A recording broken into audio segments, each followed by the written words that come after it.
All right. We'll wrap up the morning session of availabilities with Cole Custer, driver of the number 00 Haas Automation Ford for Stewart Haas Racing. Cole is from nearby Ladera Ranch, California. Did I pronounce that right?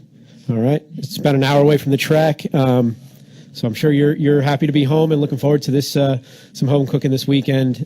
Talk about this being back home and racing here. Yeah, I'm really excited. I've never raced here before, so it's going to be exciting just getting on the track and for a hometown feeling. So that'll be cool. And I think we've had some pretty solid Haas Automation Mustangs to start the year off. Every race, I feel like we finished top 10. Like, been a good enough car for a top 10. It's just hopefully we can start out good this week and have a solid race. Chris?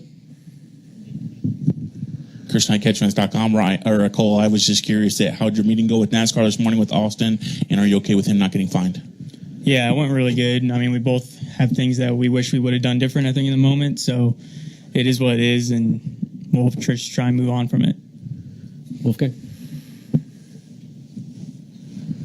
Hi, Cole. Welcome home. Kathy Brown pitting outside the box. Nice to finally meet you in person.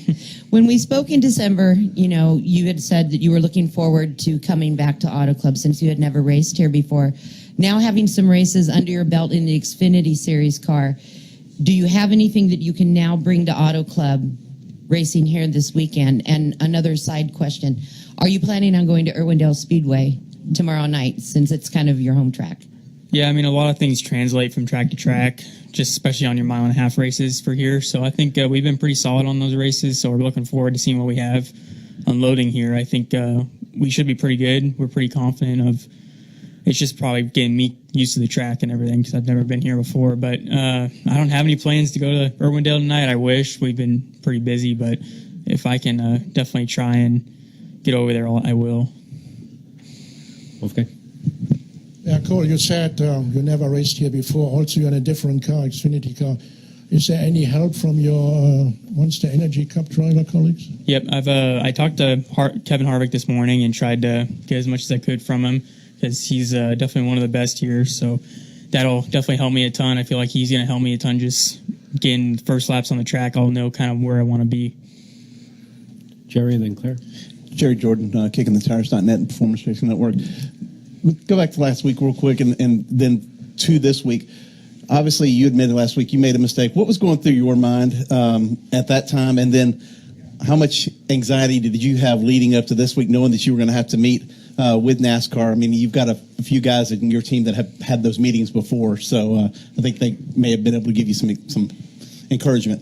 Yeah, I mean, pretty much I got a pretty good run off of 4, and I probably got in a half car length too deep, and then the second I hit the brakes, back end just got really light and couldn't hit the brakes anymore because it's trying to come around. So I just got in there way too deep and took him out pretty much. I mean, it was a mistake, and I wish I didn't do it. But and I didn't have too much anxiety coming into it because I didn't think we were on bad terms really. But just with what he said on Twitter and everything, but yeah, I wasn't too nervous about it. Really, it went fairly well.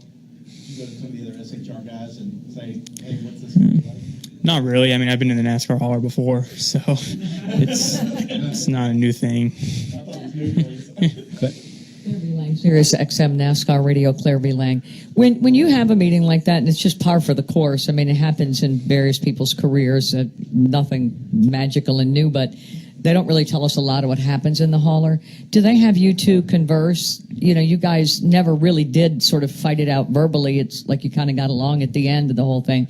But what do they have you do? It depends on the situation, I think. For that situation, I mean, we both felt like we got along pretty well, and we weren't on bad terms really that much, so we talked a little bit about it, just said how we messed up and everything. I mean, if it's a pretty bad situation, sometimes you just sit there and say nothing, but, I mean, it just depends. Did you shake hands or something at the end? Yeah, we did. So. Then we'll wrap it up with Holly. I was kind of going to ask you something along the same lines, Cole, but you're very young. I mean, is this new to you to get in trouble or have these kind of incidents growing up in school? Were you, a very good boy? And I mean, how is this for your personality and what's it like to, have to go through it, I guess? Yeah, I mean, it's definitely new. I mean, I haven't been there too often, but I've been there before. So it's not too difficult really to, I don't know, looking forward to it. I mean, it's just another one of those things. Cool. I don't know. All right, Cole. Well, thank you so much for coming in, and Thank you. good luck this weekend.